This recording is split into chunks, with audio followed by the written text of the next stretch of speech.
السلام علیکم. وعلیکم السلام. خیر رضا بھائی. اٹک رہی ہے آواز تھوڑی اٹک رہی تھی آپ کی. ابھی میری آواز کلیئر ہے کیا؟ ہاں آپ کی آواز ایک دم کلیئر ہے بھائی.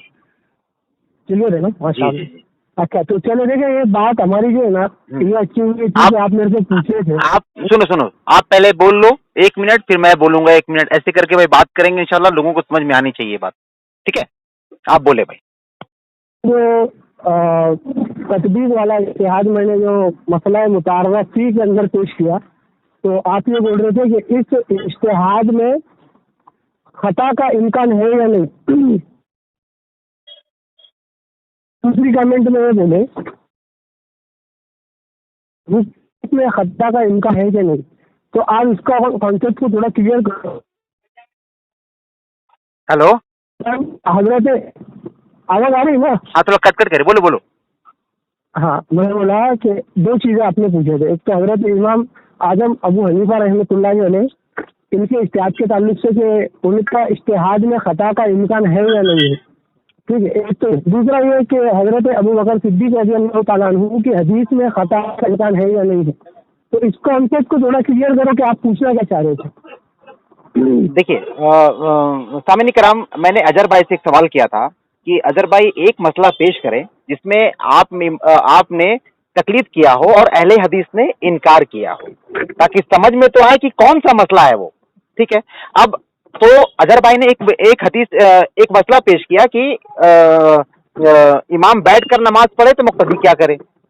ٹھیک ہے. تو پھر میں نے کہا اظہر بھائی سے پوچھا کیا کیا جائے تو اظہر بھائی نے 2 حدیثیں پیش کی. ایک حدیث میں ہے کہ امام اگر بیٹھ کر نماز پڑھے تو مقتدی کھڑے ہو کر نماز پڑھے اور ایک حدیث میں ہے کہ امام بیٹھ کر نماز پڑھے تو مقتدی بیٹھ کر نماز پڑھے. ہے نا اظہر بھائی؟ ہلو. ہاں جی جی بالکل صحیح. تو پھر میں نے بولا کہ بھائی جان آپ کس میں عمل کرتے ہیں تو اظہر بھائی نے کہا کہ وہ ابو بکر صدیق کی حدیث ہے کہ امام بیٹھ کر نماز پڑھے اور ابو بکر صدیق رضی اللہ عنہ کھڑے ہو کر نماز پڑھے تھے. اللہ رسول بیٹھے ہوئے تھے, ابو بکر صدیق کھڑے ہو کر نماز پڑھ رہے تھے. تو اس پر حضرت اظہر بھائی کا عمل ہے, ہمارا بھی اسی پر عمل ہے, ہمارا بھی اسی پر عمل ہے کیونکہ یہ آخری حدیث ہے, اس کا کوئی ناسخ بھی نہیں ہے, ہم اسی پر عمل کرتے ہیں. تو میں نے اظہر بھائی سے ایک بات پوچھا کہ اظہر بھائی کیا آپ اس پر تقلید کرتے ہیں؟